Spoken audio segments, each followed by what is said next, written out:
बातमी आहे पावसासंदर्भातली। मुंबईतनं पावसासंदर्भातली ही महत्त्वाची बातमी समोर येते। मुंबई पूर्व उपनगरात पावसाची सध्या जोरदार बॅटिंग सुरू आहे। यामध्ये भांडूप, विक्रोळी, कुर्ला या परिसरात मुसळधार पाऊस कोसळतोय। सखल भागांमध्ये सुद्धा पाणी साचायला सुरुवात झाली आहे आणि त्याच ठिकाणाहून आढावा घेतलाय आमचे प्रतिनिधी मयूर राणे यांनी। मुंबई पूर्व उपनगरात जोरदार पावसाने आहे ते बॅटिंग करायला सुरुवात केली आहे। मुंबई असेल किंवा ठाणा असेल या विभागात जोरदार पाऊस पडत आहे। मी सध्या आहे मुंबईतील ईस्टर्न एक्सप्रेस हायवेवरती पाहू शकता कशा प्रकारे आहे ते पावसाने आहे ते बॅटिंग करायला सुरुवात केली असेल।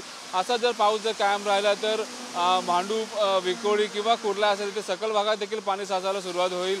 मात्र त्याचा देखील परिणाम आहे ते LBS मार्गावर देखील होण्याची शक्यता आहे। LBS मार्गावर जे वाहने असेल त्यांना देखील याचा परिणाम होऊ शकतो। आता मी उभा आहे ईस्टर्न एक्सप्रेस हायवेवरती, इथे मोठ्या प्रमाणात आहे पावसाने बॅटिंग सुरू केलेली आहे। पावसाचा वाहने असतील किंवा बाईक्सवर असतील हे देखील धीम्या गतीने चालताना आपल्याला पाहायला मिळत आहेत। असं जर पाऊस जर ठाणा असेल किंवा भांडूप असेल या ठिकाणी पडत आहे।